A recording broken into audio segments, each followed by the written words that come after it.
ज्योति सिंह जी का कोई बड़ा जिक्र नहीं दिखा। क्या ज्योति सिंह जी अब पवन सिंह की जिंदगी से दूर हैं?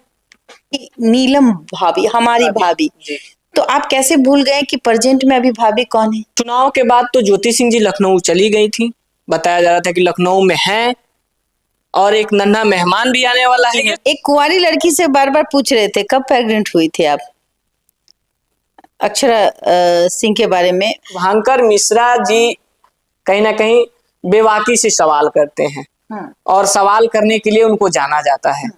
पवन सिंह से उस बेबाकी में सवाल नहीं किए। पूरी वीडियो ही स्क्रिप्टेड थी। मतलब अगर इस वीडियो को देखा जाए तो पवन सिंह जो कहेंगे, चूंकि भाई लकीर खींचा है उन्होंने, तो पावर स्टार है, पावर स्टार के सामने शुभांकर मिश्रा की क्या हैसियत है वो तो दिख गई है कि शुभांकर मिश्रा जी को वहां डर लग गया, या फिर शुभांकर मिश्रा जी को कुछ मिश्रा क्यों डरेंगे, वो तो पत्रकार होगा भाई, इंटरव्यू मिला ना उसी शर्तों पे मिला होगा कि ज्योति सिंह के बारे में आपको कुछ नहीं पूछना है। पवन सिंह जी का एक ब्रॉडकास्ट आता है शुभांकर मिश्रा के चैनल पर और बहुत सारे सवाल खड़े हो जाते हैं। सारे सवालों को लेकर अभी हमारे साथ बबीता मिश्रा जी उपस्थित हैं। इनसे जानते हैं क्या सच्चाई है जो सवाल सोशल मीडिया से लेकर न्यूज चैनलों पर घूम रही है। मैम सबसे पहले स्वागत है, कैसी हैं? हाँ बिल्कुल अच्छे हैं। एक ब्रॉडकास्ट आता है पवन सिंह जी का और बहुत सारे सवाल उसमें खड़े हो जाते हैं, ज्योति सिंह जी को लेकर, अक्षरा सिंह जी को लेकर, खेसारी लाल यादव को लेकर। आप वो ब्रॉडकास्ट देखी या नहीं देखी? देखिए लाइव जिस समय था तो शायद हम तो खुद पत्रकार हैं, हमारे बहुत सारे काम रहते हैं, लेकिन फिर भी हमने देखा है उसको। जब लाइव खत्म हो गई थी तो फिर हमने देखा है उसको। बिल्कुल, बताया जा रहा था कि एट ए टाइम लगभग 63,000 लोग जुड़े हुए थे लाइव में जिस समय ब्रॉडकास्ट को रिलीज किया गया था, मतलब कि पब्लिकों के लिए खोला गया था। देखिए जो बनी बनाई वीडियो थी वो, और वो बन के पहले तैयार हो जाती है। जैसे आपने फिल्म देखा होगा, 1.5-2 घंटे का कोई मूवीज रहती है, तो आप उसको लाइव करिए या फिर आप उसको पोस्ट कीजिए, बात बराबर होता है। लेकिन वो पहले से स्क्रिप्टेड वीडियो हमें दिखा, क्योंकि मैं देख रही थी उसमें, और ऐसा नहीं है कि तुरंत लोग जुड़ गए थे। पहले 13,000, फिर ऐसे धीरे धीरे बढ़ते बढ़ते। लेकिन बात यह है कि एक क्यूरियोसिटी थी कि पवन सिंह पहली बार किसी मीडिया को इतना वक्त दे रहे हैं और क्यों दे रहे हैं। और जाहिर सी बात है कि एक तरीके से देखा जाए कि फिल्म, जिस तरीके से आप फिल्म लॉन्च करते हैं, उसके पहले आपने ट्रेलर लॉन्च किया, उसके बाद एक छोटी छोटी रील्स बना करके लोगों में क्यूरियोसिटी जगाई, और उसके बाद लगता है कि हाँ भाई अब कब आने वाला है। तो ये भी सिलसिला पहले से बरकरार था कि आज आने वाला है या कल आने वाला है। तो लोग चाहे वो खेसारी के फैंस हो, चाहे वो अक्षरा के फैंस हो, क्योंकि सबके अपने अपने फॉलोवर्स हैं, सब्सक्राइबर हैं और बहुत प्यार करने वाले हैं। अक्षरा के भी जो फॉलोवर्स हैं लमसम हमें लगता है इंस्टाग्राम में 6-7 मिलियन होंगे। हमें लगता है कि एक एक्ट्रेस जिसके सब्सक्राइबर 6-7 मिलियन के आसपास हैं, पवन सिंह से बहुत ज्यादा। उसके बाद खेसारी लाल, पवन सिंह से बहुत ज्यादा सब्सक्राइबर उनके हैं। तो सारे सब्सक्राइबरों का इकट्ठा, अब 14 करोड़ की तो बिहार, 13 करोड़ की तो बिहार की आबादी है। 13 करोड़ में तो भाई आधी आबादी तो मोबाइल लेके घूम ही रही है ना, वो भी तैयार होगी। वो आधी आबादी तो थे भी नहीं। आप देखिए भाई 60,000 लोग जुड़े हुए थे एक टाइम। लोगों का कहना है, मैं नहीं जानती, लेकिन लोगों ने कहा। लेकिन मैं उस चीजों को नहीं जानती। ये कंट्रोवर्सी उन्होंने क्रिएट की, एक बिजनेस है ये। अब शुभांकर मिश्रा ने इसको बहुत अच्छे से प्रेजेंट किया, और इस तरह से किया कि देखिए उन्होंने खेसारी में इस तरीके से प्रेजेंट नहीं किया, उन्होंने अक्षरा के मामले में इस तरीके से प्रेजेंट बनाया और पोस्ट कर दिया वीडियो को।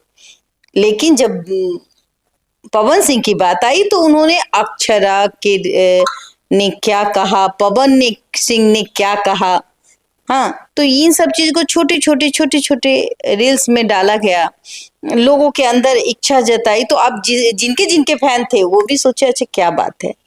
हाँ, और खास करके खेसारी लाल यादव, उनके बारे में तो अगर उन्होंने कुछ कहा तो खेसारी लाल यादव के फैंस भी तो बैठे हुए हैं। जो लोग आपको पसंद करते हैं वो भी तैयार है, जो ना पसंद करते हैं वो भी देखेंगे, क्योंकि ये एक मसाला था उस मसाले को बनाने वाले शुभांकर मिश्रा थे। उन्होंने अपने वीडियो को इस तरीके से बिजनेस के तौर पर प्रेजेंट किया और वो बहुत अच्छा काम, मतलब अपने सामान को कैसे बेचना है और बहुत अच्छा किया। एक सवाल बहुत तेजी से वायरल हो रहा है, बहुत सारे न्यूज चैनलों पर भी चल रहा है कि शुभांकर मिश्रा जी कहीं ना कहीं बेबाकी से सवाल करते हैं और सवाल करने के लिए उनको जाना जाता है। पवन सिंह से उस बेबाकी में सवाल नहीं किए। ये सोशल मीडिया पर बहुत तेजी से सभी लोग, जितना भी क्रिएटर हैं या फिर न्यूज चैनल में वाले हैं, सभी लोग इस सवालों को रख रहे हैं। ज्योति सिंह का नहीं बात हुआ अच्छे से, ना ही अक्षरा सिंह का अच्छे से बात हुआ, सिर्फ और सिर्फ बात हुआ तो छोटा मोटा खेसारी जी को लेकर थोड़ा सा बात हुआ और उनको कैरियर को लेकर बात हुआ। लेकिन जिस प्रकार से प्रेजेंट कर रहे थे शुभांकर मिश्रा जी अक्षरा सिंह के बारे में, उनके निजी जीवन के बारे में, उन सभी चीजों पर विशेष तौर पे बात नहीं हुआ। इसको आप कैसे देख रही हैं? इसको हम इस तरीके से देख रहे हैं कि ये जो पूरी वीडियो ही स्क्रिप्टेड थी। मतलब अगर इस वीडियो को देखा जाए तो पवन सिंह जो कहेंगे, चूंकि भाई लकीर खींचा है उन्होंने, तो पावर स्टार है, पावर स्टार के सामने शुभांकर मिश्रा की क्या हैसियत है वो तो दिख गई। लेकिन बताया जाता है कि शुभांकर मिश्रा बेवाकी से सवाल करने वाले, बेवाकी से क्वेश्चन करने वाले, किसी चीज से डरते नहीं हैं। एक कुंवारी लड़की से बार बार पूछ रहे थे कब प्रेग्नेंट हुई थी आप, अक्षरा सिंह के बारे में। चलिए पवन सिंह से उसका क्या रिलेशन रहा। एक औरत अगर औरत से पूछती है तो वहां एक शर्म नहीं होती है और वो अपने दिल की बात खुल के बोलती है। लेकिन एक मर्द होकर के और आप एक औरत से, एक एक्ट्रेस से पूछ रहे हैं कि भाई आप कब प्रेग्नेंट हुए, लेकिन यही चीज आप पवन सिंह से नहीं पूछ पाए, क्योंकि आप पवन जी ने जहां बुलाया था आप वहां जाके इंटरव्यू ले रहे हैं। पवन जी आपके घर आपके ऑफिस आके इंटरव्यू नहीं दिया। आपने उनको बहुत सुना, ये भी कहा जा रहा है कि बहुत मिन्नतें की, उसके बाद उन्होंने इंटरव्यू के लिए राजी हुआ। क्योंकि इतना लंबा वीडियो, ये बहुत बड़ी बात है और वो बोल रहे हैं तो भाई क्या बोल रहे हैं, किन किन शब्दों को आप जब देखेंगे तो वो साफ जाहिर होता है कि जो पवन सिंह बोल रहे थे उन्हीं पे उनको बात करनी थी और शुभांकर मिश्रा ने वही किया। वो जो वो सवालों को दागते हैं किसी के किसी भी मामले में, वो सवाल ही नहीं था। लग रहा था कि जैसे कि भाई आपसे पहले से मुलाकात है, यही बात करनी है, इससे ज्यादा नहीं। तो ये बात दिखी हमें भी। बिल्कुल। एक छोटा सा क्लिप शुभांकर मिश्रा जी चलाते हैं, अक्षरा सिंह के जैसे ही सवाल पूछते हैं वो छोटा सा क्लिप चलाते हैं तो पवन सिंह जी बोलते हैं ना भैया ना, रहने दीजिए। उस क्लिप को जैसे ही चलाते हैं उस सवाल पर आकर रुक जाते हैं, अक्षरा सिंह वाले सवाल पर बंद हो जाते हैं। सारे वीडियो में ज्योति सिंह जी का कोई बड़ा जिक्र नहीं दिखा। क्या ज्योति सिंह जी अब पवन सिंह की जिंदगी से दूर हैं? हमें तो अक्षरा का सवाल हम पूछना ही नहीं चाहिए था। अगर मैं कहूं कि जब अक्षरा ने कहा, अगर आपने पूछा भी तो उस सवाल में वो दम नहीं था।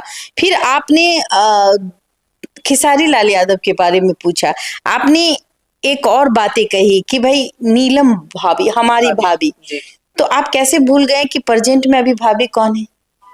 नीलम भाभी हैं और आज इस दुनिया में नहीं है। तो आप उससे खुल के पूछते क्या कारण रहा, नहीं रहा। वो तो बोले हैं कि इस कंधे पर दाग लिखा था, दाग लग गया। जो बहुत आसान होता है किसी इंसान को, अगर हमें कुछ पास करना हो तो हम कहेंगे इस कंधे पे बहुत दाग लगा हुआ है। आखिर में दाग क्यों लगा, इसका वजह क्या है, ये वजह नहीं बताएंगे, लेकिन दाग लग गया। साफ सुथरी बात है कि ना आप जज हैं ना कोई वकील है, लेकिन ये कुछ मसले जो होते हैं इनको जब आप बात रखते हैं तो उनको पूरा करना चाहिए। रही बात ज्योति सिंह की, तो उनको तारीफ तो ज्योति सिंह की भी करनी चाहिए कि पत्नी है। आप कहते कि रिसेंट में जो अभी नई भाभी है जिनका नाम ज्योति सिंह है, उनके हाथों में हाथ मिला के आप घूमते थे, मांग में सिंदूर भरते हुए वीडियो प्रचार करी, और आज आप जो जीत हासिल किए, कभी देखा है कि पवन सिंह को कि अपनी पत्नी को क्रेडिट देते हुए कि भाई मेरी पत्नी जो है वो 45-50 डिग्री सेल्सियस में, वो इतनी तपती धूप में हमारे लिए वोट मांग रही है? कभी देखा था? कभी नहीं उन्होंने कहा, कभी स्वीकार नहीं किया। तो लोग तो देख रहे हैं ना, लोग तो अंधे नहीं ना हैं। लोग तो लेकिन मैम चुनाव के बाद तो ज्योति सिंह जी लखनऊ चली गई थी, बताया जा रहा था कि लखनऊ में हैं और एक नन्हा मेहमान भी आने वाला है। ये सोशल मीडिया पे चल रहा था, ये हम नहीं बोल रहे हैं। ये सवाल बहुत सारे चल रहे थे, जैसे इलेक्शन खत्म हुआ था उसके 1-2 महीना बाद कि अब छोटा सा नन्हा पावर स्टार आने वाला है। देखिए, सब कुछ अपनी जगह है। जब एक बार रिश्ता में थोड़ी सी करवाहट आई तो फिर जोड़ने का काम हम लोगों ने किया, बखूबी किया, और साथ भी दिखे, और इस तरह दिखे कि भाई अब ये कभी जुदा ही नहीं होंगे। ये वो था कि भाई हाथ पकड़ के घूमना, बाहों में बाहें डालना, सिंदूर लेके भरे मांग, फिर से मांग भरना। तो जाहिर सी बात है, सब लोग, हम भी आशा करेंगे कि भाई एक हो जाए। लेकिन अब जब आपने उस वक्त हाथों में हाथ पकड़ा, आप उसको अपने घर ले गए, आपकी पत्नी आपका पैर दबाती है, आपके कंधे को दबाती है, आपका सेवा करती है, आपको खाना बना के आगे खिलाती है, फिर वो क्यों अंधेरे में जाने की बात करती हैं? बहुत लोग कहते हैं कि अच्छा क्रिएटर है। अरे भाई, क्रिएटर ये कहेगा कि हम अंधेरे में जा रहे हैं? समझो, जिस तरीके से आज आप पछताते हैं कि नीलम के बारे में, नीलम जी नहीं रही। देखिए, जबकि मात्र 3 महीना उनके भाई की साली थी, तो आपके भाई की साली थी, तो ऑफ कोर्स एक घर में अगर 2 बहन है तो वहां तो चाहे वो जीजाजी हो, जीजाजी का भाई हो, वहां तो आना जाना चलता ही है। इतना तो जान पहचान तो हो ही जानी चाहिए थी कि वो किस नेचर की हैं। लेकिन खैर, हम इस मसलों में भी नहीं जाते। लेकिन आप पछताते तो हैं, क्या कारण है? वो तो आपसे बेहतर तो कोई नहीं जानता कि आखिर में नीलम जी क्यों इस दुनिया में नहीं है, क्या कारण था। ये तो आपसे बेहतर कोई नहीं जानता, आपका दिल जाने। आपने जो कहा हमने वही सुना। लेकिन दूसरी शादी, उसके बाद अक्षरा आ जाती है लाइफ में। अक्षरा के साथ भी आपने क्या किया, ये तो अक्षरा जाने, और ये आप जानते। और वो बात जो ज्योति सिंह है उन्होंने बताया भी। फिर उसके बाद आप शादी करते हैं ज्योति सिंह से। ज्योति सिंह तो आपकी बीवी है ना, प्रेजेंट में तो बीवी है ना, सुशील है स्वभाव में। भगवान ने उसको जो चेहरा दिया है, नाक नक्शा दिया है, एक इज्जतदार घर की लड़की है, बेटी है वो। हाँ, आप उसको ब्याह के ले गए हैं, 7 फेरे आपने उसके साथ लिया है, दोबारा से जिंदगी स्टार्ट की है आपने। और मुझे लगता है कि शुभांकर मिश्रा जी को वहां डर लग गया, या फिर शुभांकर मिश्रा जी को कुछ मिश्रा क्यों डरेंगे, वो तो पत्रकार होगा भाई। इंटरव्यू मिला ना, उसी शर्तों पे मिला होगा कि ज्योति सिंह के बारे में आपको कुछ नहीं पूछना है। हाँ, क्योंकि पुरुष प्रधान समाज है तो वहां महिलाओं की क्या औकात। महिलाएं तो आज भी खरीदी और बेची जाती है। बहुत लोग यही सोचते हैं कि भाई ये औरत है, और जिसको भी गाली देना है तो मां लगा के, बहन लगा। कभी बेटा लगा के गाली सुना है क्या आज तक?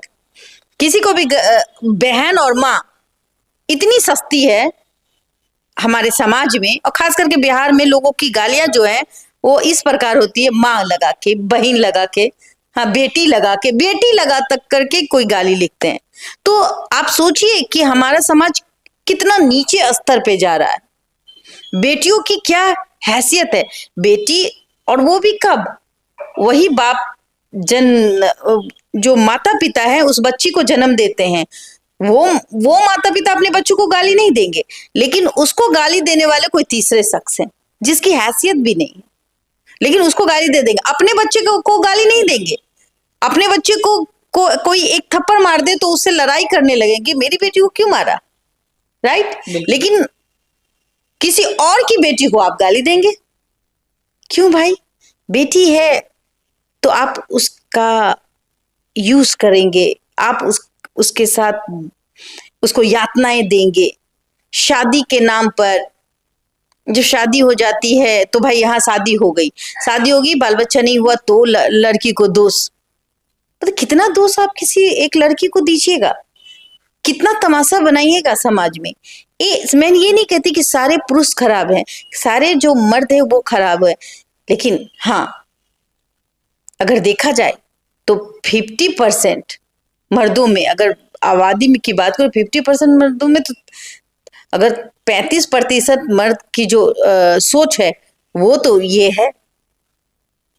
है कि भाई जो औरत है वो पैर के नीचे रहेगी, यही बात है ना। और लेकिन वो जो जब पिता बनता है तो अपनी बच्ची को पढ़ाना चाहता है, डॉक्टर बनाना चाहता है, इंजीनियर बनाना चाहता है, लेकिन अपनी पत्नी को पैर की जूती समझता है। बहुत सारे ऐसे लोग हैं समाज में।